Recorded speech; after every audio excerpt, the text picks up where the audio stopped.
Teh bisa dijelaskan semenjak apa pembangunan tahap satu ini gimana sih? Ya beda sama yang di dulu tuh. Kalau Mm-mm. dulu masih masih asri gitu. Mm-mm. Sekarang jadi tambah bagus. Hmm. Iya, sekarang jadi tambah bagus punya. Berarti Jadi tambah banyak maju gitu. banyak tempat selfie juga mungkin ya. Iya, banyak. Banyak. Mm-mm. Terus suasana dengan gaya-gaya modern gini gimana teh? Asik, senang. Mm-mm. Iya, banyak pengunjung juga kan dari mana-mana. Iya. Pada pengen kesini.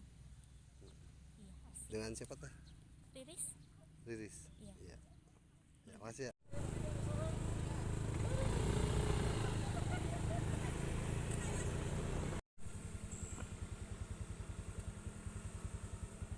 Ya beda sama yang di dulu tuh. Kalau Mm-mm. dulu masih masih asri gitu. Mm-mm.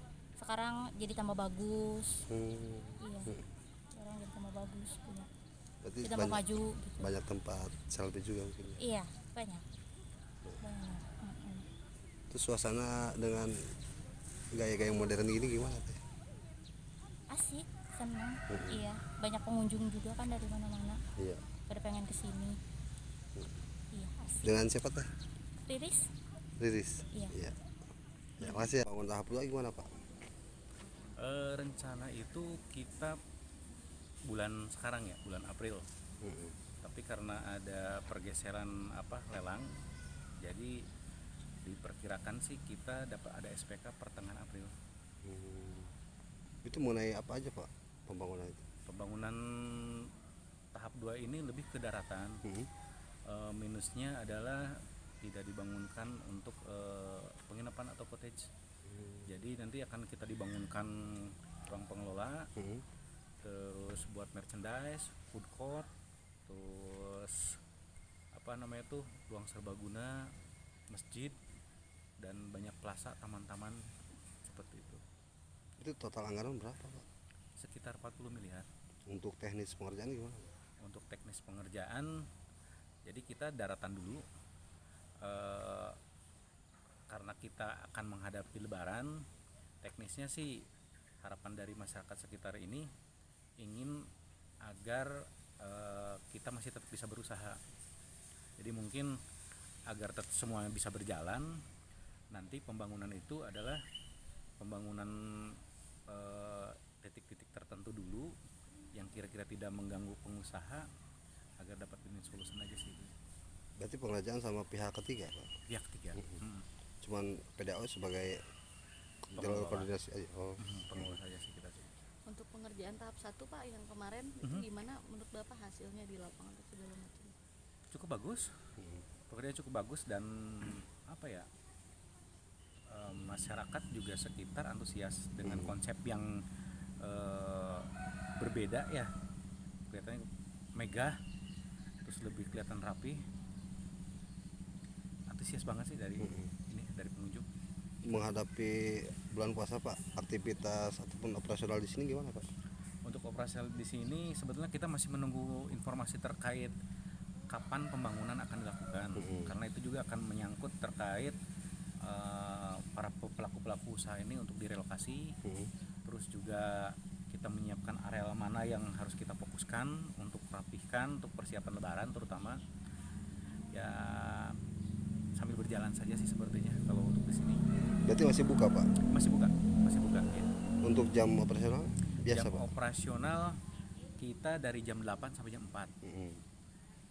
Nanti mungkin kedepannya sambil berjalan kita juga lihat situasi, karena memang pada saat pandemi seperti ini kan kita juga menyesuaikan ya dari arahan dari pemerintah.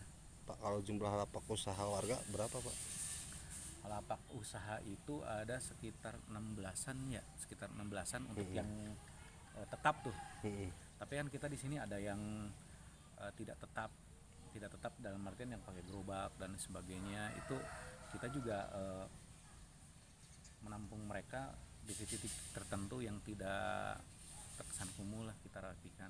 Terus sepengetahuan PDAU Pak sebagai pengelola, konsep perairan wisata gimana Pak? Konsep perairan wisata Itu kan ada penertiban KJA juga ya Pak? KJA ya. Oh iya. Ya saya sih dapat informasi terkait itu akan ada penertiban dan sudah dibuatkan perbuk kalau nggak salah. Mungkin realisasinya dalam waktu dekat ini akan beriringan dengan pembangunan di kita dan mungkin akan segera disosialisasikan kepada masyarakatnya. Berarti selain perahu ada tambahan Pak, jet ski ataupun apa?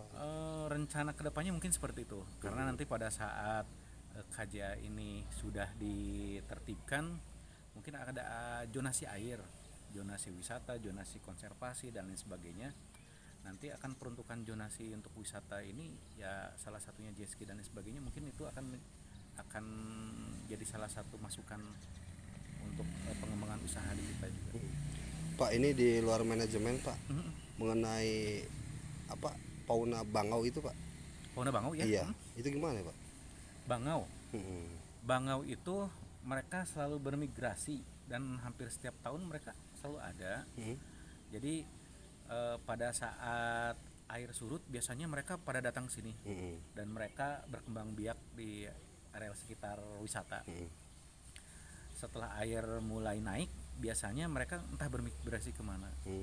Populasi berapa Pak itu? Wah, kayaknya ribuan deh. Ribuan. Dan itu menandakan masih banyak ikan. Betul. Terkait sosialisasi ke warga sebelum tahap 2 terus pemberdayaan desa. Mengenai sosialisasi, pemerintah sangat konsen saya lihat. Mereka jauh-jauh sebelumnya mereka sudah mulai sosialisasi terutama ke internal di area wisata. Kemarin sudah ada tahap 1. Sebelum yang waktu Covid juga kita sudah sosialisasi dengan masyarakat dan sudah mensepakati banyak hal. Nanti mungkin dalam waktu dekat juga kemungkinan akan ada sosialisasi lagi. Ingin ikut meramaikan Waduk Dharma. Oh, itu terkait itu saya lihat sih pemerintah juga memikirkan hal itu. Saya lihat pemerintah juga memberikan konsep terkait adanya wisata-wisata pendukung Waduk Dharma ini, mereka ikut diberdayakan. Jadi dan ikut tidak hanya diberdayakan tapi dikembangkan juga. Berarti masing-masing desa punya objek wisata juga Pak? Kalau disebut punya objek wisata kayaknya enggak. Mereka nanti akan dilihat dari potensi-potensi yang ada di mereka untuk menunjang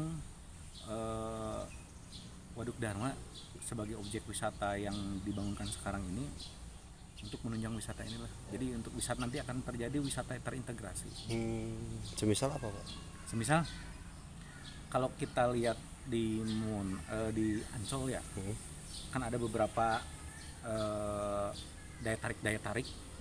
Kalau di sini mungkin Waduk Dharma sebagai pusat dari pusat dari keramaian nanti akan didukung oleh potensi-potensi di desa sekitar yang akan memperlihatkan keunggulan-keunggulan mereka masing-masing ya. Jadi kalau desa total sekitaran Waduk Dharma itu ada 9.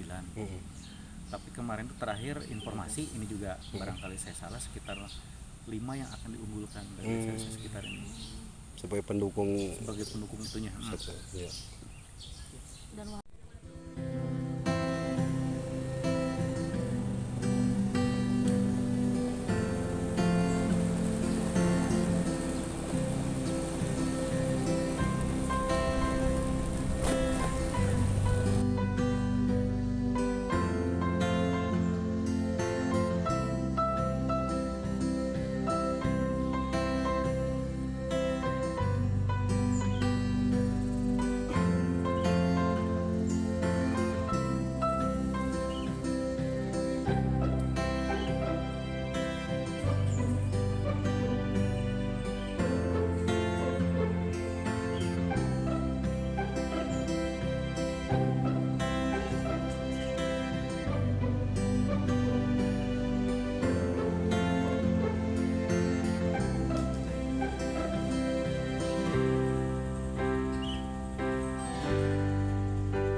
Terima kasih sudah nonton.